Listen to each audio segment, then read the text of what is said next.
C5 app download ചെയ്യൂ. കാണൂ മുഴുവൻ എപ്പിസോഡുകളും സൗജന്യമായി. അച്ഛനോട് എന്റെ മനസ്സിൽ ഇഷ്ടം മാത്രമേ ഉള്ളൂ. അതൊന്ന് തുറന്നു പറയണം. എന്റെ വാക്കുകൾ എന്തെങ്കിലും ആ മനസ്സിനെ മുറിവേൽപ്പിച്ചിട്ടുണ്ടെങ്കിൽ മാപ്പ് ചോദിക്കണം. ഞാൻ കൊണ്ടുപോയി കൊടുക്കാം. ചെല്ലുമോളെ.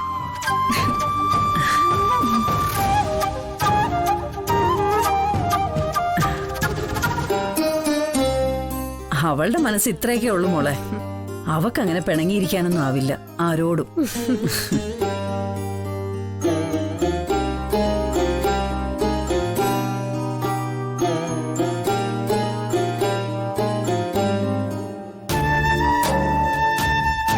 നേരം വെളുത്ത് വരുമ്പോഴേക്കും അച്ഛനത് എവിടെ പോയി?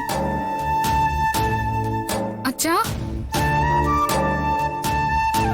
അച്ഛാ, അച്ഛാ.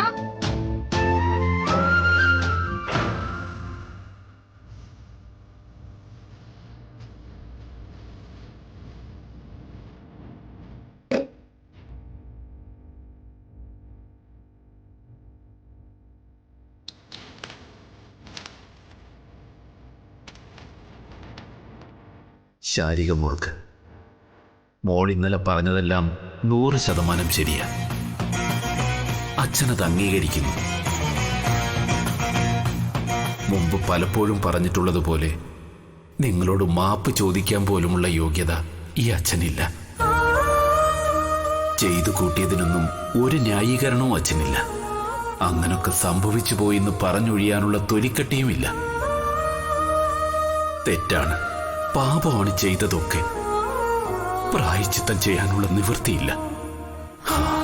സാഹചര്യങ്ങൾ അങ്ങനെ ആയിപ്പോയി. പക്ഷേ ചെയ്തതിനെല്ലാമുള്ള ശിക്ഷ അച്ഛനിപ്പോ അനുഭവിക്കുന്നുണ്ട്.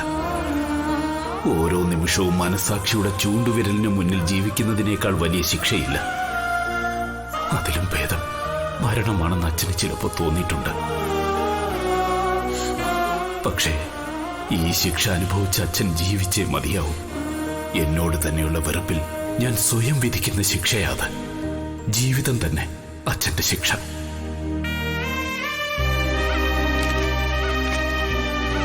നിങ്ങളുടെ ജീവിതം തകർത്തവന്റെ ജീവൻ രക്ഷിച്ചുകൊണ്ട് 2 വട്ടമാണ് നിങ്ങൾ എന്നോട് കരുണ കാട്ടിയത്.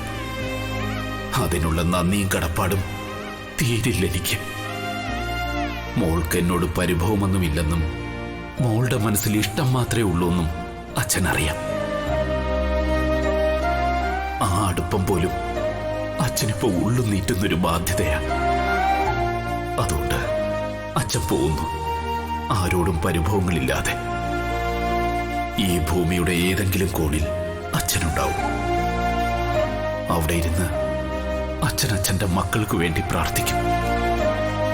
അവർക്ക് നല്ലത് മാത്രം വരണമേ എന്ന്. കൂടുതൽ നീട്ടുന്നില്ല മോളെ. കണ്ണു നിറഞ്ഞ് അക്ഷരങ്ങൾ അവ്യക്തമായി തുടങ്ങി. നിർത്തുന്നു. ഇനിയെങ്കിലും മക്കൾക്ക് വേണ്ടി ജീവിക്കാൻ ശ്രമിക്കുന്ന ഒരച്ഛൻ.